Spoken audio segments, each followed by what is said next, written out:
Hello, everyone. Welcome to the Cooler Chess podcast. I'm with Dante. So, first thing first, guys, please kindly subscribe to the channel, hit the like button. I'm getting closer to 1,000 subscribers, so I need 10 of you today to subscribe before end of the stream so that I can get 1,000 subscribers. So, if you haven't subscribed, make sure you subscribe to the channel. So, we're going to do the preview versus Chelsea and Fluminense. So, big up, Dante. How are you? Yeah, big up to Bego. Sorry, I was just laughing. I was just looking at some of the posts on X and I couldn't stop laughing at some of the posts. Some really funny posts today. Yeah, we're going to always gonna see a funny post, so it's normal for us.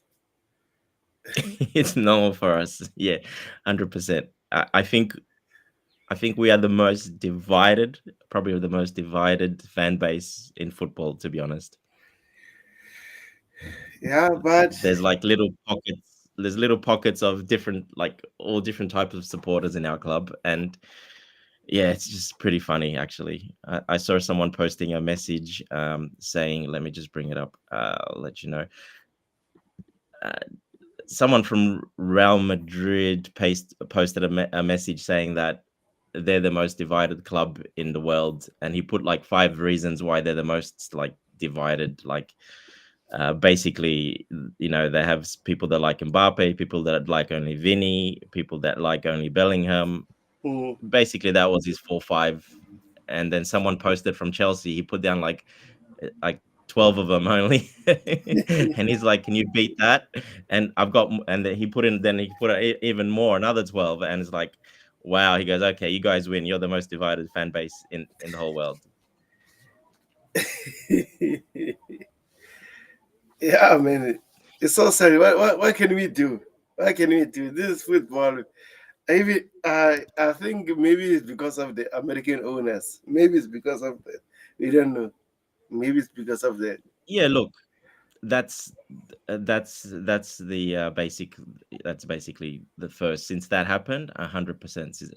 I'll give you it's pretty funny. I'll tell you what the guy wrote. So first is Cobham. We have Cobham sexuals, all those, the Cobham sexuals, the ones that love only the Cobham boys. Doesn't matter what happens, if they're good or not or bad, it doesn't matter. It's all about Cobham. Then we got the Gallagher fanboys, the anti Enzo Fernandez ones, the Pochettino loyals.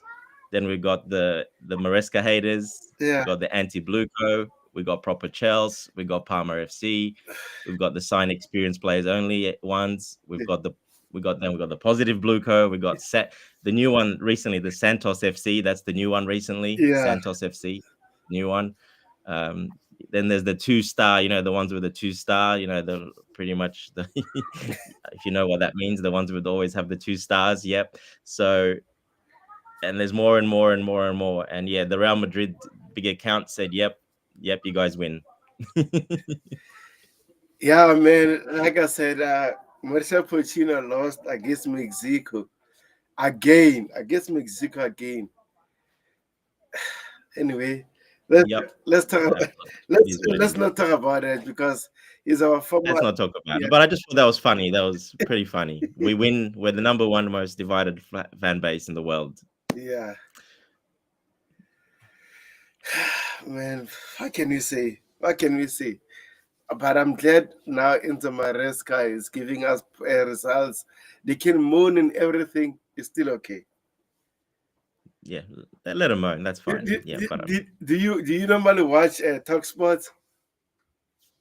No, I do not watch TalkSport. I watch clips that come on sometimes. Clips. I'll watch every now and then. If I see Rory Jennings, I'm not watching. No chance. That guy is the worst. Again, another one that just, I don't know. Does he like Chelsea, or does he? Everything is bad and negative about Chelsea. Another one. So yeah, they've got some guys on there that I don't think even watch games. To be honest, They just talk rubbish. I don't think they watch the games. I think they're just given like a sheet what to read. Maybe they watch 1 or 2 games, and then the rest they just kind of go with the flow, make it up, etc. Something like one of them saying that we've got the most wingers on our list in the whole world. Why do we need to sign more wingers when we have so many wingers on our like list. Like these guys don't watch how we play and what players we have on our roster. They don't even know. Yeah, all they do is complain because I think I've watched one clip was a lady and a guy who is a former Chelsea player, right? They were talking about he said that Chelsea are getting there. They are one or two players away from challenging for the league, and then they played a clip. Roddy Jennings said that Chelsea got lucky during the last part of the season by qualifying for the Champions League, and also we got lucky for being in the semi-final of the Club World Cup. What is that, man? What is that? That's a true Chelsea supporter for you. Yeah, that's a true Chelsea supporter for you. That's a proper Chelsea. He fits in that category, the proper Chelsea category. That's where he fits in. Yeah, now I can see. Now I can see. It's so sad, man. But anyway, we should continue winning, and then we are seeing a lot of faith, right? We are seeing different things under Enzo Maresca. Like you always say that Enzo Maresca is not an experienced coach, but he learned when time goes on. But he proved a lot of people wrong. Yeah, look, he's done amazing in my opinion. There was a poll recently. I saw one of the ex guys said, "What do you give him out of 10 for the season?" And most of them looks like a lot of them gave him a 7, 8. I said 9. I said I gave him a 9 because I think he's done an amazing job with the youngest squad in the top 5 leagues. That is the youngest squad ever to finish in a European position. So if you look at that and you look at the job he's done, winning the Conference League, yeah, it's the Conference League, but you still got to win it. You still got to play those games, and you still got to win it. So everybody, pretty much, I reckon most of our fan base said we're not beating Real Betis in the final. They all said no chance. We have no chance against Real Betis, etc. And we proved that pretty wrong, pretty emphatically in that second half. So yeah, look, I think he's done an amazing job. I'm giving him a 9 out of 10 for the season. I think he did an amazing job. Yeah, he's not perfect because obviously there's no perfect for me. So there is no 10 out of 10. There is no perfect. Yeah. But he definitely, for me, gets a 9. I think he did extremely well especially under the tough conditions and against the crowd at home, especially, booing him and away, booing him at home, swearing at him, abusing a lot of the players. He stood tough for all that. He stood tough, stayed positive. So to me, it just shows amazing character. Him and the players, very, very strong character. Yeah, 100%. And also, I think the message was pushing on the media. Remember, I think it was the game after winning against Forest, right? He said off to the journalists that F off, yeah, to everyone, yeah. yeah, but so the message was clearly for some of the fans also because, like you said, Dante, I remember the game very well. The fans Oh yeah. were calling him names. That was wrong, man. That was wrong. Well, don't forget at halftime, they were screaming all sorts of stuff at him at halftime. So that was definitely for the fans as well. Look, people, a lot of people don't see it, but he cops a lot of abuse on the sidelines from our fans. Yeah, or other fans, other clubs, whatever. It happens everywhere. It's just normal. But he actually copped a lot of it from our fans, our own fans, which should not happen. Not when you're pretty much top 4 all season. That should not happen. Uh, so yeah, look, like you said, this is all comes from hating the owners first, and unfortunately, Maresca and a lot of the players they're a product of Clear Lake, so of Blueco. So that's why the hate is there. They just can't get over it. Why? Because they want to be right. They don't want to be proved wrong, and they want to be right, and they would rather just look at every little negative thing. It doesn't matter, and they pretty much said it doesn't matter if we win the Premier League, the Champions League. It'll be the same till Blueco leaves. So that just tells you what the attitude is.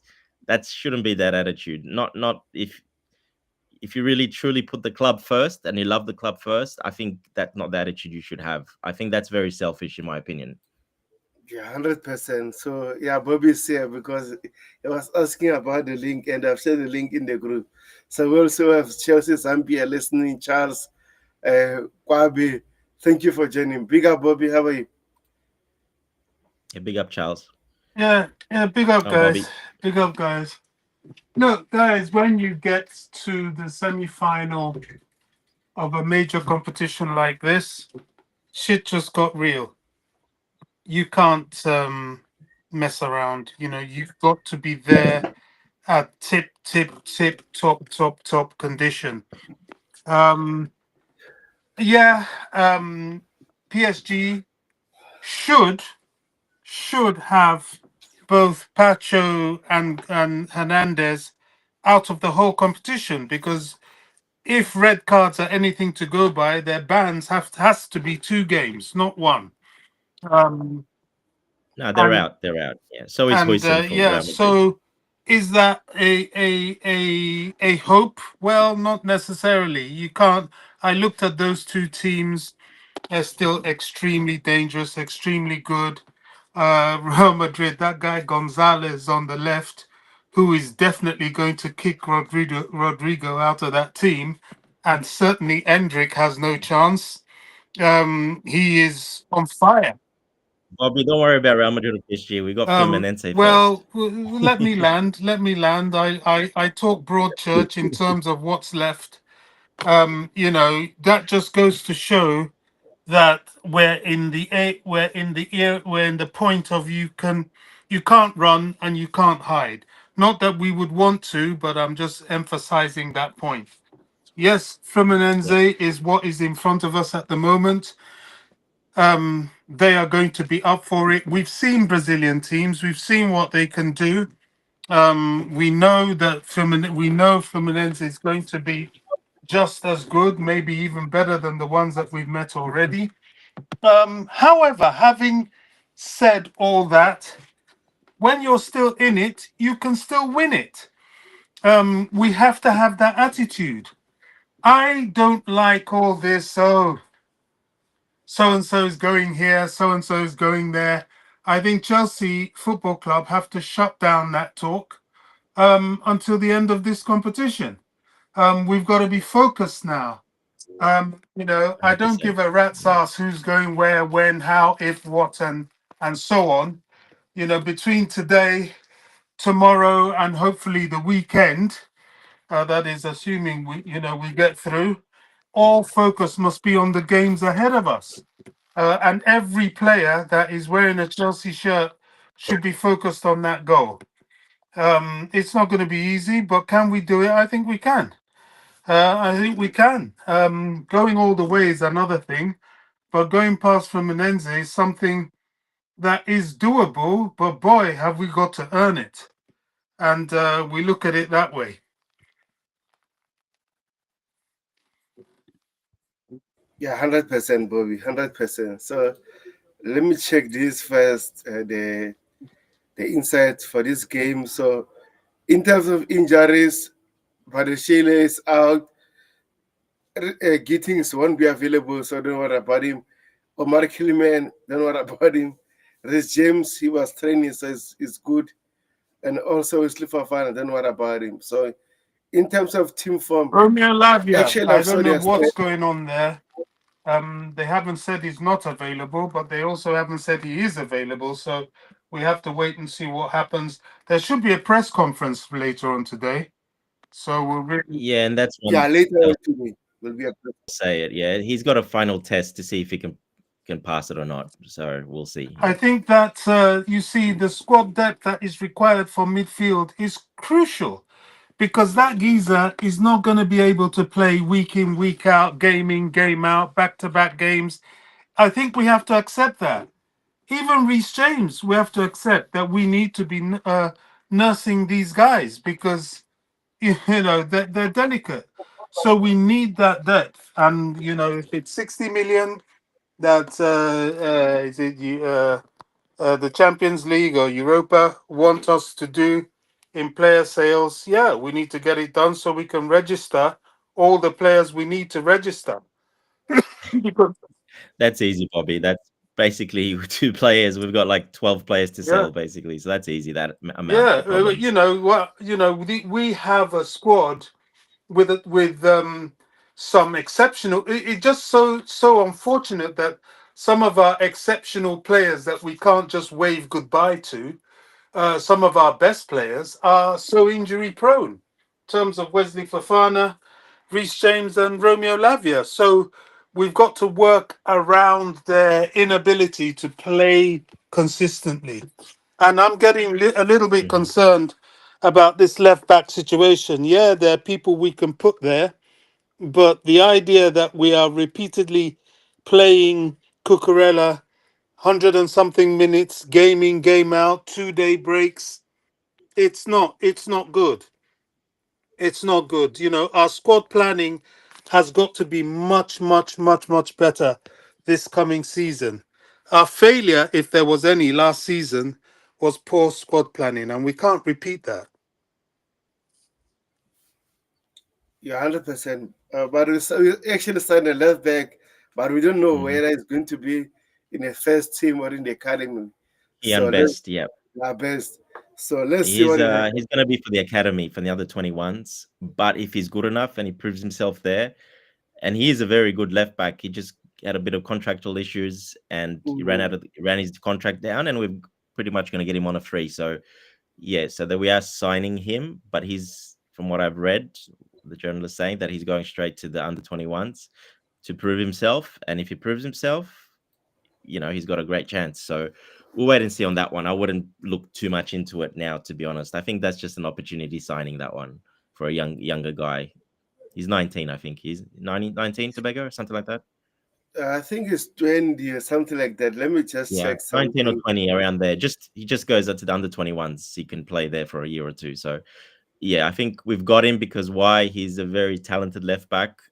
A lot of clubs want him, a lot of the championship clubs, etc. But he's choosing Chelsea. It's not done yet, but pretty close. Obviously, because we can probably offer a little bit better salary than some of those other clubs. So, especially the championship clubs and stuff like that. So, I think it's an opportunistic signing again, and it doesn't work out in a year or two. You can sell him for 7-8 million, and you've made him big profit. So, yeah, I think that's why we've signed him as well.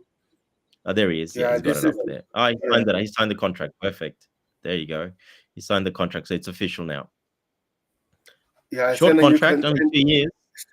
Yeah, short contract. So, like you said, I think it's an kind of opportunity. If it works out, we can give him a real contract. If a contract, if it doesn't work out, we can sell him because we got him. Exactly. He's going to have a year to prove himself, basically. Yeah, hundred And I'm not percent, sure if you've hundred seen him percent. play. I've watched him play today. I've watched some of his highlights, Some and clip, then I went to yes. watch one of the games. He's very, very technical. He's very fast. He's got a very strong core. He's quite physical the way he plays. Made a very, very good shot on him. He's more of an attacking left back. He's a more attacking left back. And yeah, look, the way we play Cucurella, that's pretty important. And one thing he does have is speed, and he gets back really quickly. He tracks back very quickly, and he's got that strong core like Cucurella. So I don't mind him at all. He looks actually very good. So don't be surprised. You never know with this one. So we are not going to. I mean, let me rephrase that. We are not going away during the preseason. This after the Club World Cup, with 3 weeks break, and then you come back in England, or are we going to travel to maybe other countries? No, no, we're coming back to England, and our two friendlies are at home at Stamford Bridge before AC Milan and Leverkusen, and then straight to the league the following week. Okay, no problem then. I understand. So hopefully we can get play him during the like the preseason setup. Maybe play him during those games. Let's see what Mhm. what he can offer us. So let's see, Yeah, man. yeah. Like I said, it's an opportunity. We might still sign someone because he's obviously young, and it's just one of those signings that didn't cost nothing. But we saw with Tosin, we did the same thing with Tosin, even though Tosin's a much older, more experienced player. That's Mm. very different. But yeah, you never know. But I think we'll probably still sign someone. I think this is more for the youth team, and you can tell by the 2-year contract, he's got a year to prove himself. If he doesn't, well, then he'll be sold. Even if it's for 3, 4, 5 million, it's still a big profit on the books. It's basically pure profit. So it's still, I think, either way, it's a win-win in my opinion. I have to go to one of those Yeah. So friendlies to take a look at the team. I like to do that before the season starts. I need to have a look at Esteval up close and personal. I think the kid's going to need Oh a no, lot brother, of not like time. KDH again. I hope. Well, KDH, I looked at him up close and personal, and I didn't like him one bit. And I have to say, it took a while for him to find his Settle. feet. Yep. You know, Yep. now he's there, and I'm fully behind him. I see he's managed to cut the mustard. um Esteval may be the same thing. I think Esteval is a bit lightweight, and in the Premier League it's going to be brutal. It doesn't mean to say he won't be a great player, but I think he's going to take time. I want to see Did him. you see him play obviously against Chelsea? You think he passed that brutal test with Cucurella? He was very brutally treated by Cucurella and the other players. He was chopped down, pushed, kicked, Yeah, and he passed all that yeah, test for me. it's not quite just that. It's that, um for example, I looked at the Arsenal team sheet, and in my mind, looking ahead, I imagine playing them. And then you have someone like him on the left. Is he going to have enough physicality about him to push through a team like that? With is it Skelly, something Skelly on that left side, to the side he will be on the right. Then you have the Arsenal He can do it. midfielders. He can do it, in my opinion. Then you have the backtrackers. It's a tough gig. Now, can he do it? I think eventually he can, but I really, really believe, and I'll be pleasantly surprised if it doesn't happen, that for the first month or two, maybe even three, that kid's going to have to deal with some culture shock. The Premier League is a culture shock. Yes, it's full of foreign players, but still, it has maintained the same sort of frenetic pace and hustle. And Pace, yeah. yeah, and a lot of things go unpunished, especially against Chelsea. A lot of targeting certain players. Look what they did to Cole Palmer in his second season. Took him a while to get used to all that rough stuff, and it happens. So It happens, yeah. I just want to see them. I will definitely go to one of those matches. And that's always a good thing to do, where you can actually go. Yes, they're in practice, but it's kind of serious, because you never want to lose to anybody at the bridge. And hopefully, if the manager fields these players, you get a feel for what they're going to be about all season. You really do. Those final friendlies are real eye openers, and the players are vying for a starting place in the league game, and you just see a feel of, okay, this guy's going to be like this guy's going to be like this. um I'm glad they held faith with KDH, because that game, I think it was against Inter. That first time I saw him, and the subsequent times I saw him in the flesh, he could barely trap a ball. But towards the end of the season, he became this sort of hard-working, hustling, goal-scoring. He has fitted well into such that when he comes off the bench, you don't feel that, oh gosh, what's this geezer coming to do? You feel he's going to help us, which you can't ask for anymore. So I'm glad we've held faith with him. I think he will only get better now I've seen him. And I want to see Esteval. I want to see them all. And this Mamadou Sarr, I would like to see him in pre-season and get a feel for what he's about, because what we've seen so far, I don't know. Even Andre Santos, I've not seen him in the flesh. Against Palmeiras, I don't think he was quite as good as people said he was. I think, Not the first half, no. The first half he was very cautious, yeah, made a couple of mistakes. Just very second half he did very well. Yeah, second half he did a did lot more better. work. He did pretty well. And Yeah. that defensive midfield position, it takes a lot. It's not everybody that's like Caicedo. And he Well, that's not really his position. exactly, He's more of a CM, box to box. He plays there, but he goes forward a lot as yeah. well. He's more the Enzo role, to be honest, more that Enzo Uh, role. uh, So, but it was easier for him to play well, that role because he had only one job: sit back there there, was pass it around, and we don't were go forward at there was no all. one else at the Yeah, time. But look, I have no doubt he will get better as well. But, you know, as I've said, I Oh, of have course. no doubt at all that this number of midfielders is going to be crucial for us because, as you can see, with the suspension to Caicedo and the injury to Lavia, Nothing. for one game, we suddenly look thin. We're like, oh my goodness, who've we got? Santos and It's too good.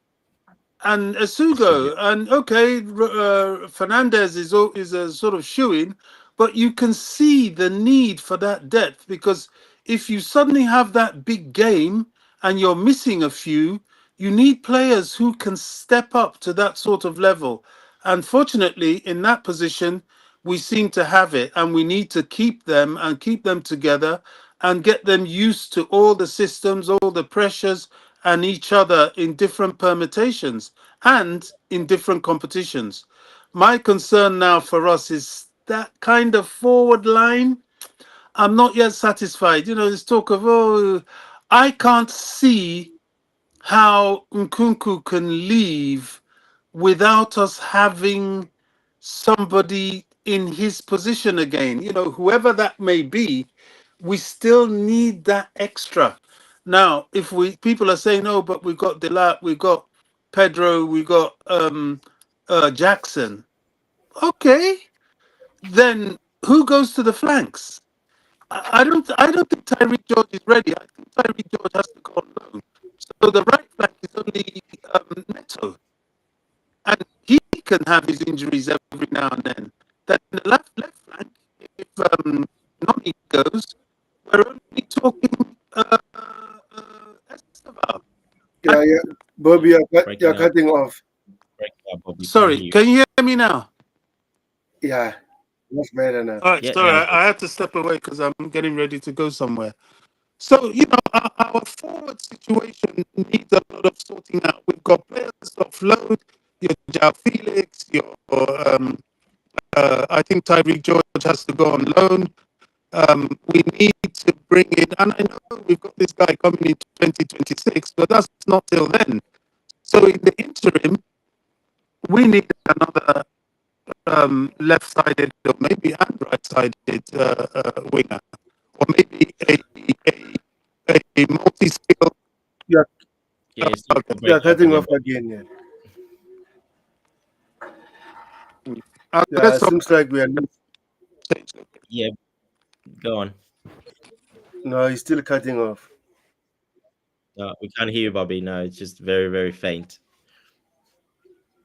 Yeah, we can hear him. So I don't know what is happening. Maybe like Yeah, look, what he's saying is true. It just depends. João Pedro can play the left winger role, no problem, because when we play against low blocks, and we play against a lot of low blocks, the way we play with possession, especially, he can play that left wing role very easily. Why? Because Cucurella overlaps in on those occasions, and he pushes a bit more centrally, more into a, attacking midfield slash nine, false nine. So against low blocks, it's no problem. We've got all the personnel. It's against when we need that extra winger. We've only got Giddens, like he says, on the left, really, to be as a proper winger, as a proper out and out winger. It's probably Giddens. Pedro Neto, obviously, on the right. He can play on the left as well. And I think Esteval can do that job. But we definitely need one more winger for games that it's not low block against some of the better teams, the more mid to table teams, some of the European teams. We need another out and out winger. Definitely, especially if Madueke looks like he'll be joining Arsenal, then we definitely need another winger. So, and I think we will buy another one. If Madueke leaves, and Nkunku leaves, 100% we're buying someone yeah, else. I agree with you. And also, Felix is leaving, so we still have enough money to buy another wing. I've been linked to Garnacho and Fofana, so let's see what will happen. Yeah, Garnacho is an option to get him on loan, maybe like we did Sancho. That'll be a pretty good. I think that's pretty smart. That would be a smart move. You give him the year, see how he goes. See if he fits in really well, no trouble, and he does amazingly well. Well, then you sign him on a permanent at the end of the year. If not, you just send him back to Manchester United again.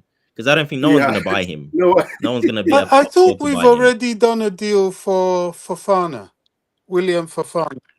no, No, Malik Fofana. there's no deal, No, Bobby. No. Yeah, Malik. Yeah, no deal yet. No. They want a lot of money for him. I think it's a bit too much for him for what he's done. He hasn't done anything nowhere near as much as Giddens, and they want more than Giddens. So they're in a they're in a bad position, but they're in a strong position where he's a very very young player and he's still got a contract, and they can still use him. So they don't really have to sell him because they got money from somewhere else to help them out. So um, I don't think that will happen, to be honest. I think Garnacho is more on a loan. I think that's more, going to happen that, or we're looking at someone else we don't know quite yet, in my opinion. Someone's more versatile. We can go in Premier for Kudus. Kudus can play all across the front, no problem. Someone that's more versatile like that as well. So we'll see. It's a long transfer window. People are, freaking out. We're still at the Club World Cup. We're still in a serious competition. We're not in off. The team is not really in off season yet. Yeah. What is they're so working. So we got a long what preseason to is go. the issue with this Garnacho chap? What really, because nobody fancies him. Nobody. It's just hate. He's one of those players that you hate because the way he looks, the way he plays when he plays against you, because he's pretty nasty when he plays against everyone, the way he celebrates goals, and a little bit off field. I think his family, they post stuff on the internet, when they're a bit show offy, a bit, crazy. Argentinian crazy young kids. It's Yeah, his age as well. still So young. he's hated. He's one of those that you hate. He plays for someone else, but when he plays for your club, you love him when he plays for your club. But till he's in that shirt, everybody will hate him because that's the type of player he is. Yeah. But what about his goal scoring? I mean, what would he actually bring? Let me check his numbers quick.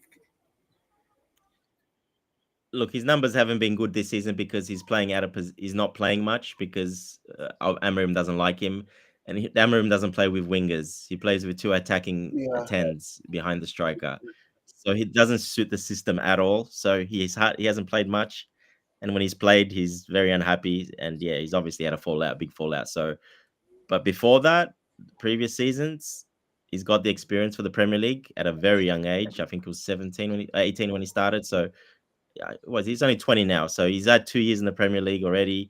He did very well under Ten Hag. He did very well every time he played us against Chelsea as well. He pretty much tore us apart quite a lot on that our right hand side. So look, he's got talent. He's a direct winger who fits the system very well because he's a direct winger, very similar to Gittins. He's a direct winger that likes to run and take his man on, attack, and shoot a lot. So he would suit very well, in my opinion. I think all the other side of stuff as a player, I think he would suit well, and he would add really What's good his depth. wages? Like Sancho. What's his wages? No, wages are not a problem, Bobby. He's not on high wages. I think Tobago, do you know? I think he was 60 or 60 or something. Yeah, Something I like think that. so. Let me check. He's not on high wages. He's not like Sancho. Let me check that. Interesting. He's on low wages because he was only 17 when he joined, and I think it was 17 or 18 when he started with them. He was very young, so he just turned 21 now. Yeah, he turned 21 on July the 1st, so really just now turned 21. Let me just check the wage real quick. Yeah, I think he was 60 or 70, something like that. I can't remember. Garnacho. Where is he? Yeah, he's on £50,000 a week. Yeah. Wages are not even a problem, not even close to a problem. And that's why Man United won a big fee for him, because the wages are very low. So they're trying to offset that to try to get that, that fee. I just looked it up. It's £50,000 per week. Yeah. He's still on his original contract. They haven't renewed his contract, gave him a pay rise, nothing. I think that's got something to do a little bit with it as well, obviously. Yeah, and then his numbers, he's got 6 goals, 2 assists. And over, he's still young, this man. season, no, like I said. Yeah, this season, no good, because last season he scored, I think, he scored quite a lot. Not a lot, but he did much better, obviously, playing as a proper winger. Yeah, the other season he played very well, but we Well, he can't. made the Argentina senior team. He was playing, so that's how good he was playing at Man United. So that's no easy feat to get into that Argentinian senior team. So he got in there at 19. So yeah, look, he did very well. Just this year since Amarim come in, yeah, no, it's not been Yeah, good for him. Like I said, he doesn't play as a winger, so no, he doesn't do well if he's not a winger. Yeah. yeah, it's having similar issues like Gittings at Dortmund. Before this coach cover, Exactly. he was doing very well, but since cover came in, I think he scored one goal under him. That would be So interesting. this is the same effect. Yeah, so salary is not a Hmm. problem. It's actually his salary is very, very good. £50,000. Even if you on a loan, that's easy. You take him on a loan easy. You can even pay Man United like a 5 million fee, like we Hmm. did for Sancho, Yeah, and that's peanuts. Yeah, so that would be a really good option in my Hmm. opinion. I would do that because he'll be more depth. He won't, you're not guaranteeing him starting minutes, but if he's good enough, he'll earn it, no problem. But at least you got a bit of leverage that way to keep him after, and he'll be hungry Yeah, that way because to prove he'll himself as want to well. So get I think that into would the be a World smart. Cup team, won't he? mm, Correct. Hmm. Yes. So he'll be very hungry. He's fallen out of the national team because Amarim is not playing him. So he'll want to get back into the national team, 100% in the senior team. Yeah. Interesting. yeah. So if you check the insights here, Fluminense having lost in the last 11 matches. Unbeaten. Yeah. Yeah, they're unbeaten. But again, The this is a defensive different record, that's impressive. 6 goals considered in during those last In 11 11. games, that's amazing. Yeah. Yeah, I it wonder seems why. like Hmm. Thiago Silva. Yeah. Since he Thiago went there, Silva, yeah, he went there since he joined, last he's season, completely yes. organized that back line. He's basically the coach. You saw him, he's coaching. Yeah, I was about to say that Thiago Silva seems like is the coach, but the real coach, the coach is the face, but behind the scene coach is Thiago Silva. You can see that all of us. Hmm. Yeah. So Yeah, the way he was talking, I don't know if you saw that video, Bobby. He was organizing, he changed the Yeah. team, the formation, organizing the team, the players, and the actual coach was agreeing everything he was saying, and he made the changes to accommodate what Thiago Silva told him. So, and it worked because they're unbeaten in the Club World Cup. Yeah. It's interesting, so but I think if we button down the hatchet and play as we can, we should get through this. But boy, have we got to Oh take yeah, them yeah, I seriously agree. because those Brazilian teams, I think they've proved themselves a million times over in this competition that they are up there for sure. Uh, Look, the conditions Yeah, suit him really well, but the good thing is now we're a bit acclimatized after a yeah, couple of weeks there, so mm, that's helping now, as you saw in the last game. I think you saw the sharpness was a bit better there, the passing was better, the running, the movement was much better, and the boy said it in an interview. James said it, Tosson said it. I can't remember. There was another one who did an interview. I Palmer, can't remember. Palmer And said Pedro it as Neto, well. Mm, Armour as well. They're acclimatized. They feel like they're a bit more comfortable now with the weather, and that's what happens. Like when I go on, if we go on a holiday to say Bali, close by, where it's like 30 degrees and 100% humidity, it takes you a week Yeah, to get used to that till you can actually walk and breathe properly. It takes you a while. Yeah, it's a big change. So, like I kept saying, that's always going to affect us. But the more we go in the tournament, that's going to just get better and better every game, and that's pretty much what's happened. I think we've got better and better as the tournament went yeah. on. So who are I there's like that. one bearded striker they've got. I don't know his name. We all know about Thiago Silva at the back. Not the quickest anymore. Arias, Arias is probably the better. He's the best. Yeah, I reckon he's the Arias, probably yes, is the really good best player. player. Yeah, Yeah. yeah. There's And also another Look, they're one. gonna low block. They're gonna nasty low block. Like they're gonna be a nasty low block, just like we experienced before the previous game. Maybe even more. Even more. They're really, really defensive. Got the three at the back, but it's more like a seven at the back, basically, and three in the midfield. That's the way they're really nasty low block. It works for them. They can catch then on the counter attack with Arias and a couple of the other players on the outside that are faster that overlap. But they're not going to create much at all. They're basically like the previous game. If we do our job in that first half, control the possession, and we break them down, well, I think we can be pretty comfortable. If we put our chances Exactly. away like we didn't in the first game, well, I think the game's over. The game's pretty much over at halftime if we can put our chances away in that first half. Always a And question. also, we have two players that are out for tomorrow's game. Hercule, I think it's Hercules, the one who scored against Al-Ahly, and left. Oh, he's good. Yeah, he's one of their midfield Yeah, like tough guys. He's one of their midfield generals that and the really other player was, I important think, to is a their left link up back, play. right? Which one? Sorry, The other player that is out, I think, is a left back, left wing back. left. Yeah, the left back.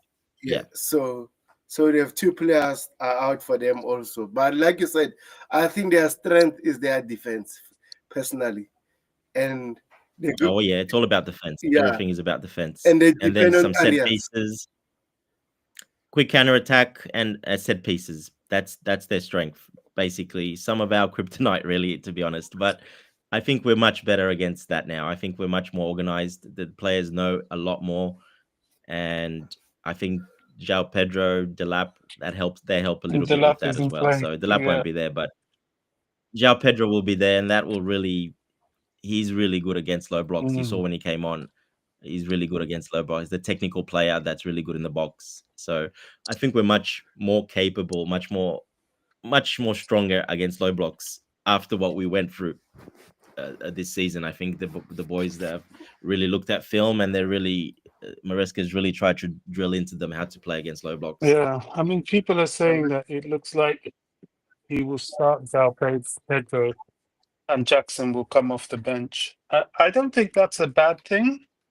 I think, keeping Jackson waiting will just make him a bit more motivated. Well, it should make him more motivated. Yeah.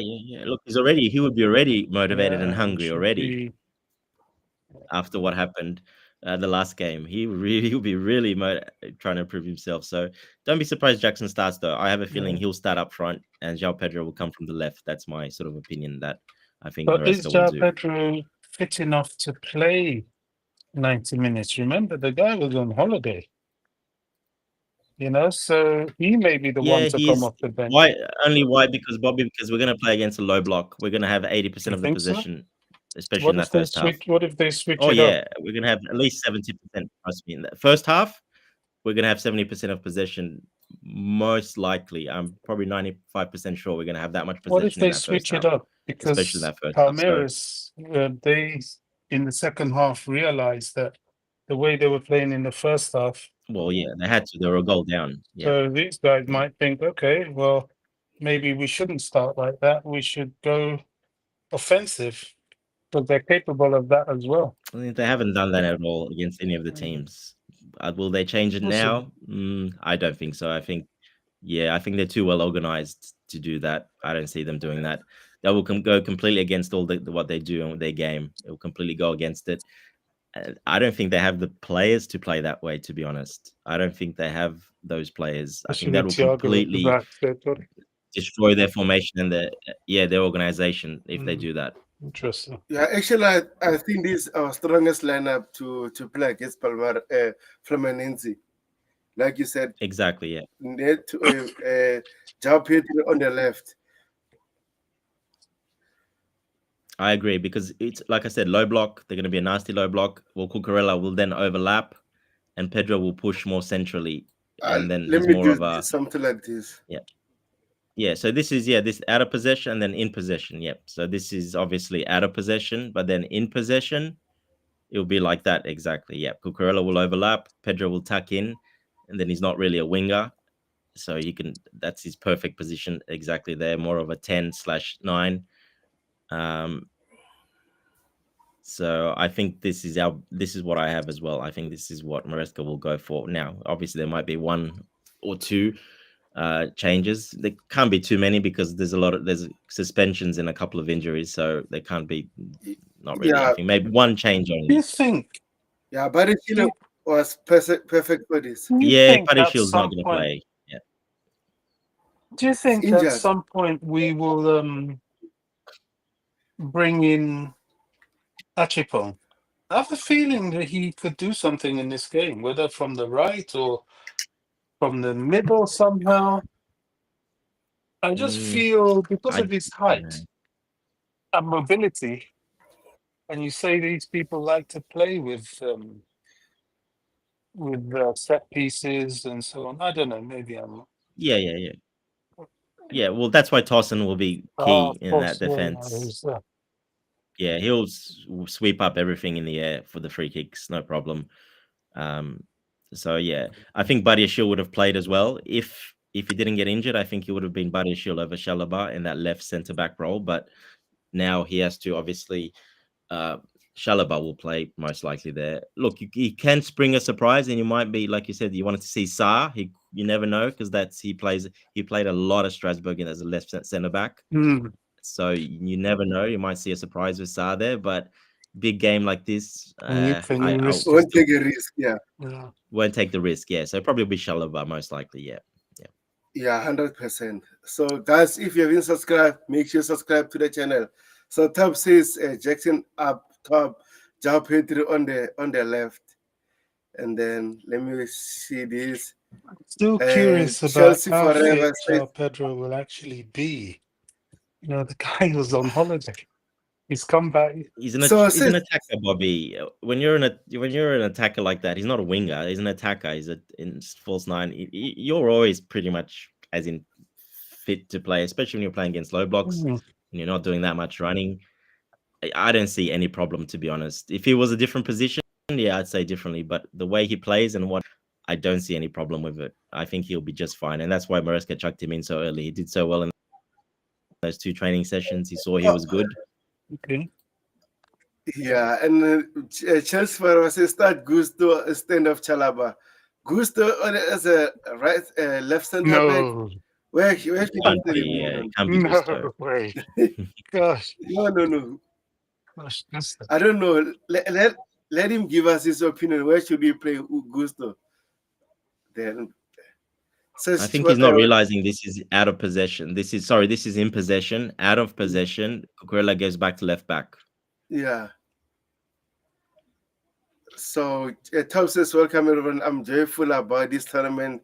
Other things, other than Kudus, we need one more class winger. Diallo, Fofano, Rodrigo. I can't think of who. I think we're all in agreement that we need one more winger, especially in view of the fact that Noni's going to go and maybe George is going on loan. And I think they know that as well. It's the they know that as well. The Garnacho situation that's interesting to me because it could well be him. You know, Premier League experience, hungry, not too expensive, not very popular, I'm sure, in the beginning, definitely. But if he comes and proves himself, people will like him. It's like Sancho. Nobody really wanted Sancho. The only selling point for Sancho was that he was a Chelsea fan, so he got a pass. But when he came, he was actually very, very, very useful. Yeah, 100%. You know. Yeah, look at this Chelsea forever lineup. He wants us to play Reece James as a centre back, and Gusto bomb up. No. You don't do things like that in a semi-final. All these sort of semi-experimental.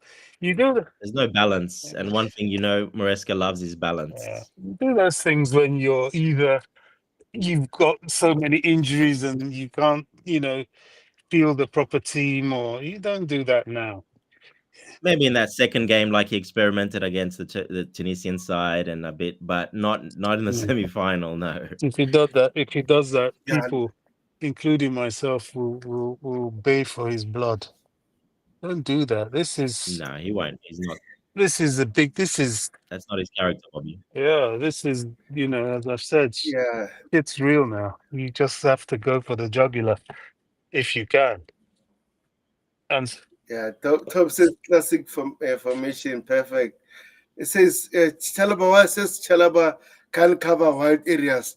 No, I think that is his best strength. Chalobah covering wide areas. So what do you thought about it, there, guys? Chalobah can cover wide areas. I disagree. Yeah, again, this is in possession. And out of possession, Cucurella comes back to help. He's not really covering wide areas as much. So, yeah, he's basically centrally then. So no, that's his perfect position, either right center back, on the right or the left. He can play both really. We've got no option, so probably he'll play that left centre back this time. He can cover those areas, no problem. That's why he can cover. He's got speed. He's actually very quick, Chalobah. He's got speed, no problem. So, Tossin is the one that can't really cover wide areas because he's deceptively fast, but he's still much slower than the other players. Says, So right. yeah, he's the one that stays centrally all the time.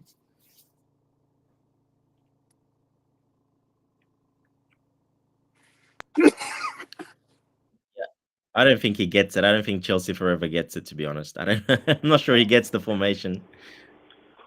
After all this time, I don't know how he still can't understand the concept of, I mean, in possession, out of possession. Maresca's done this 100 times. Yeah, can the way you guys hear me?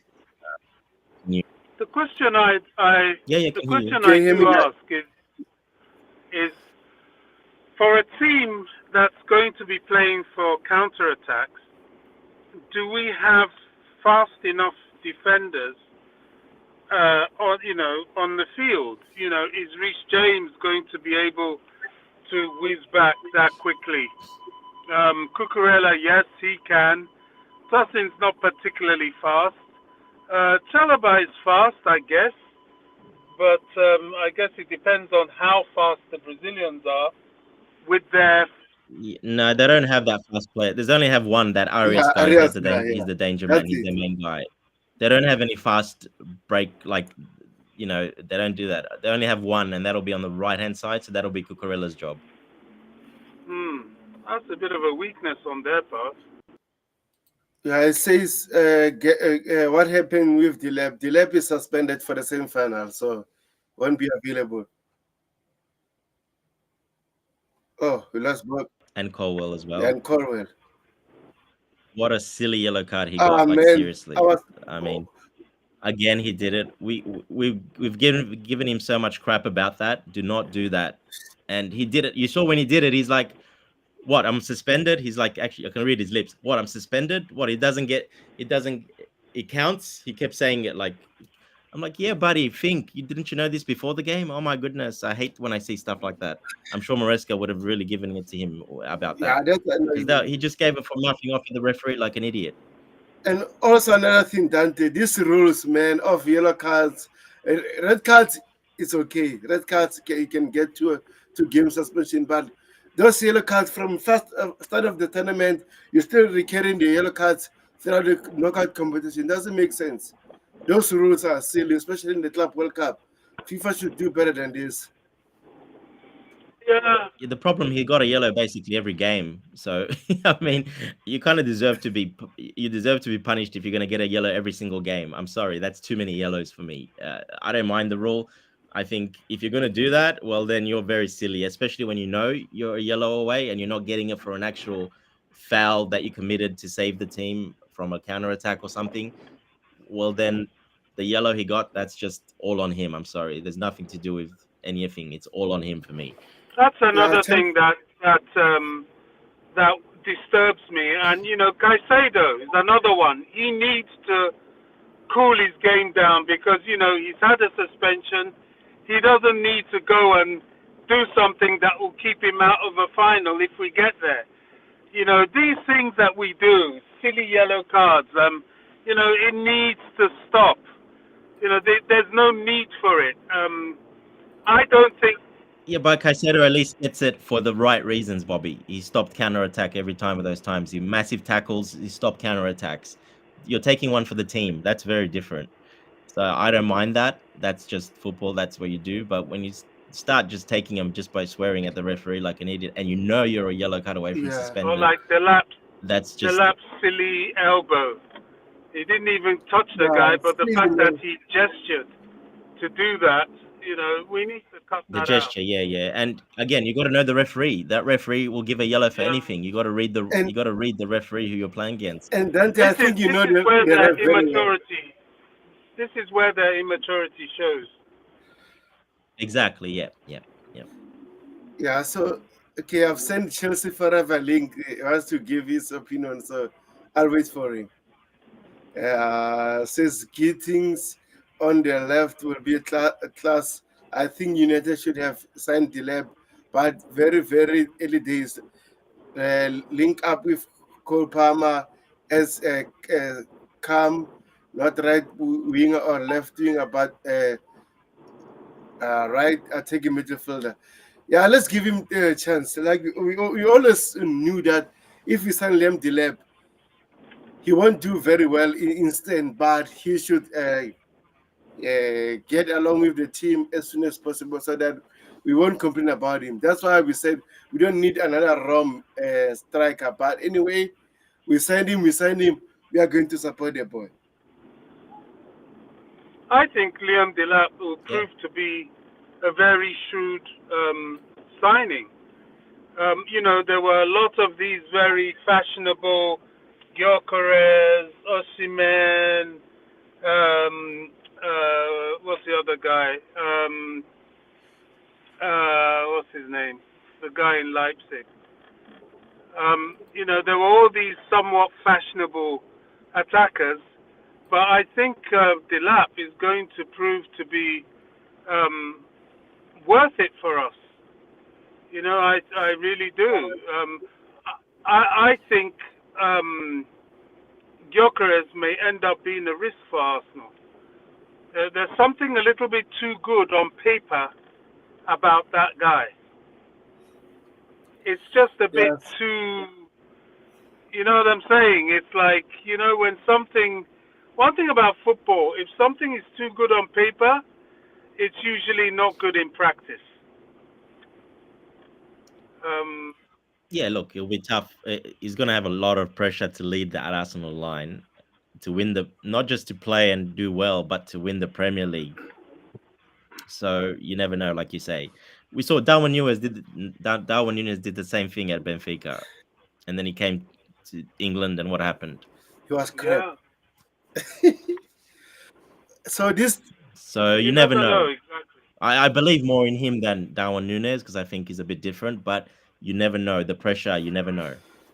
Yeah. And so especially, with the Arsenal team that will actually create chances for him and feed him a lot. Yeah, the chances are he will do well, but there's always that nothing is cast in stone in football for sure. Yeah, so guys, this is Chelsea Forever's lineup that he sent me on DM. So what are your thoughts about this lineup? James right centre back, Tosin Cucurella left centre back. We haven't really seen that, to be honest. As he said, we haven't seen that, to be honest, as much. Maybe one game, maybe if I remember right. I can't remember actually. I can't remember that at all. Can you remember that, Tobago? No, I remember that 2 games. But we don't normally do this during games. Maybe if we don't do this. Maybe if we are losing and then we are trying to equalize or something. Yeah. That is reasonable. But starting the game with this lineup, I don't think we should do that. Experience, like you said.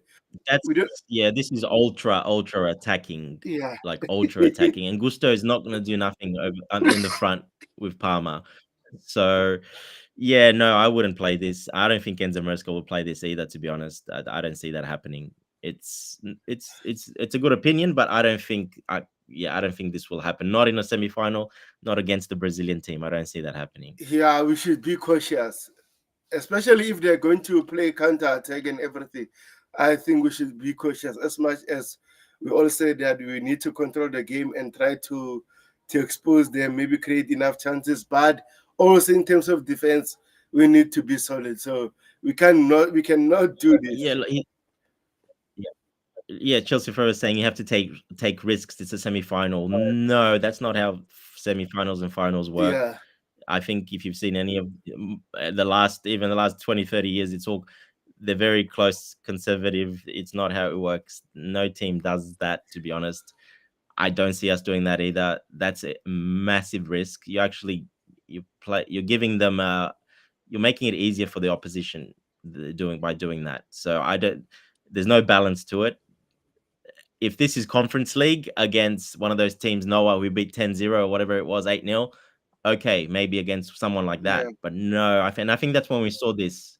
I think against one of those teams, we saw something like that.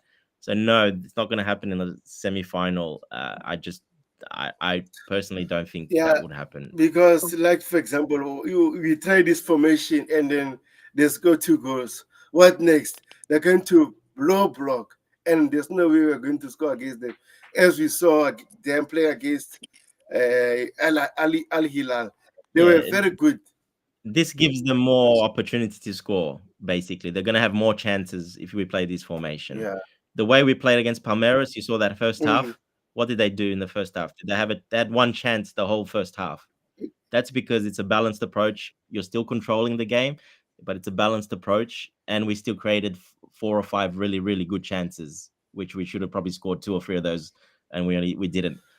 But Maresca's that type of guy that would prefer that than doing this and giving the opposition for this is more like our ex-manager would go out there and just really try to play basketball end to end. Maresca's not doing that. I'm sorry, not in this type of game. Yeah. If it's Norway FC in the Conference League, I've seen him do that. We played with 2 at the back, and the rest were all up forward, basically. But that's completely different from a semi-final of the Club World Cup against a big club. And let's not forget, they're a big club. Fluminense is a big club in Brazil. They're not small clubs. These clubs are massive. They've got like millions, and I can't remember. They're one of the biggest clubs in the world, as in supporters of members. Yeah. So these are massive clubs. Yeah, I agree with you. And then also, You got to respect them a little bit more. You can't do that. They're too good. They will punish you. 100%. Says coolest. I don't like Chalaba the out of position. No.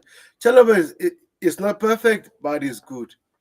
So, and then, like we don't have Levi, we don't have Fofana, we don't have Buddy Shile. So as much as we like Sa and Alsamino, we don't have to play them in the same final. No. It's not an experiment. We've seen it before. I agree with you, but this is the same final, not the Premier League, the Conference League. This is the Club World Cup semi-final. So as much as I like your what you call it, your experimenting, but no. And we have crazy.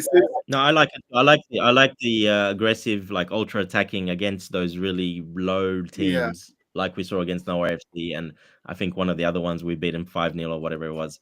That's when he did that. I'm pretty sure that's when he did that. So yeah, 100% I agree with what Tobago said. Yeah. Big up to Crazy. He says, big up, guys. Please, no Ganacho. I cannot say this enough.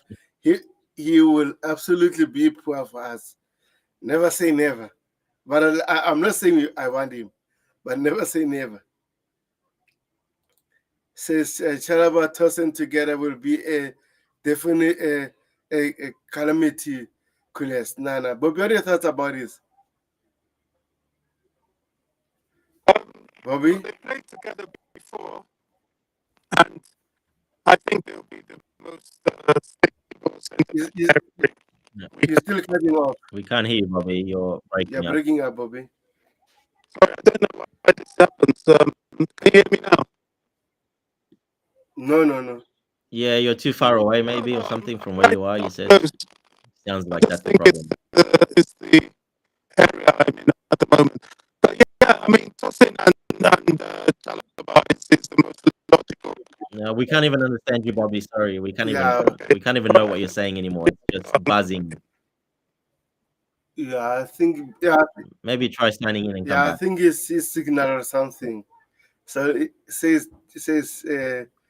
Dante, what is your Twitter? Yes. Yeah, just write it in the comments and I'll follow you. No problem. Just write it in the Yeah. comments, Chelsea Forever. Yeah, and also it says Write your one, I said, and then I'll follow you. yeah, Yep. Chris says I will switch Shalaba with Cocorella and then replace him with Gusto. Gusto would give Caicedo a hand in midfield and allow Inter to push further up the pitch. Gusto can also go wide in transition. I hear you, but I think it's too risky. Big up, Charles. I think we should bench Jackson, play Pedro up front, and start Santos along Caicedo. Yeah, I think about it too. So Maybe. That's one of the options Maresca has, yes, as well to do. And that's probably the one of the changes that can be made. But yeah, that's like we said, there's not really too much he can change, to be honest. I think it'll be one change only. And that's probably the one you're saying there, Charles. That's probably the one you're saying that could happen. Jackson doesn't play at all. And then you add another midfielder there, which like Santos, for example, because all the other ones are out. So it'll be Santos. Or you never know, a KDH. You never know. yeah, something like this, right? I think this also is a good option. I don't. I would, Yeah, yeah, something like this. So I wouldn't mind it as well. So it's up to the coach. So it's a lot. we wouldn't create that many chances like this Mm. though. We definitely I don't think would create as many chances. This will be a bit more conservative because Santos will stay back, Caicedo stays back. You're a bit more, yeah, you don't create as much. And Santos doesn't really know the players. You saw the game he played when he didn't create anything because he didn't go forward at all. So he hasn't got that in him yet to know all the other technical stuff, to know the players, to know their runs, to know what they like to do when the ball. There's a little bit more bonding that it needs to happen to see that. And that's why he sat back basically. So if you're gonna have two players sitting back, if against the really low block, two defensive midfielders really sitting back there, I think that's going to really minimize our chances. We'll basically cut our chances to one or two chances in that first half only, basically. Yeah, it seems like Dante, since João Pedro gave us some vibes and everything, now everyone wants to cut Nicholas Jackson off because of those moments.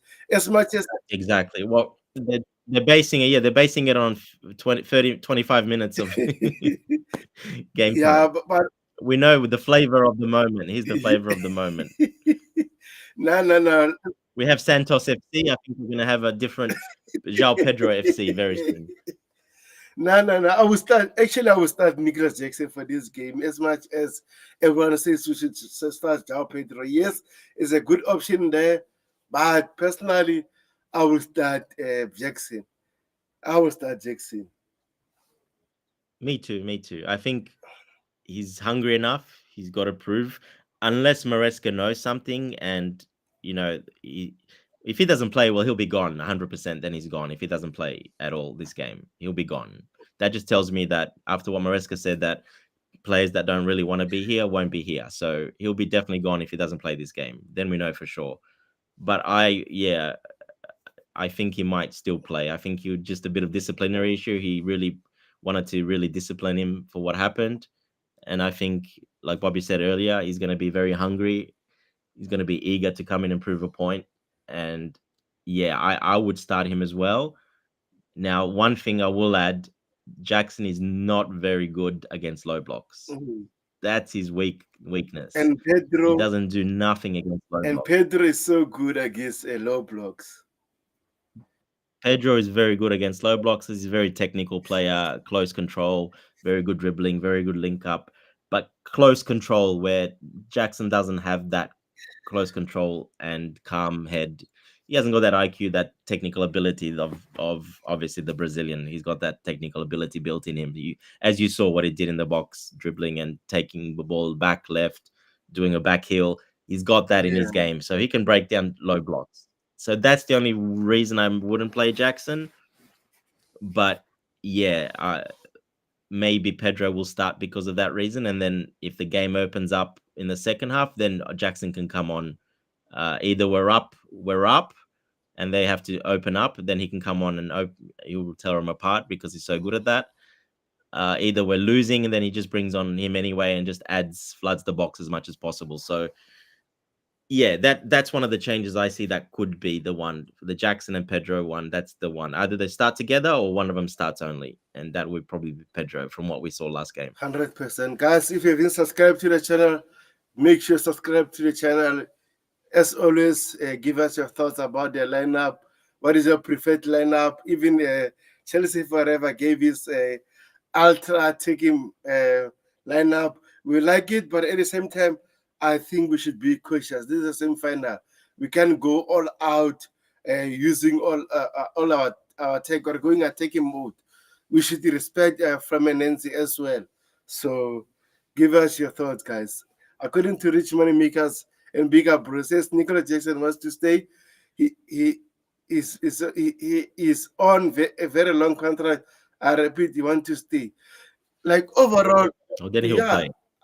Like I said, I think Jackson wants to stay as well. We haven't heard any noise about him want to leave, especially now when we've known him at work. Arsenal for him already agreed the personal terms, so clearly he wants to leave. So I don't expect Noni Madueke to start tomorrow against Fluminense.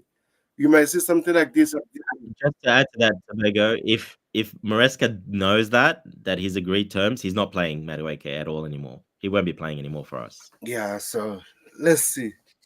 I think that's it for Madueke. If that is true, we don't know if that's true. Yeah, it seems like it is, but we're not. It's not 100% that that's actually true. Yes. Already, you addressed this. Says you have to take risk in the same final. I disagree.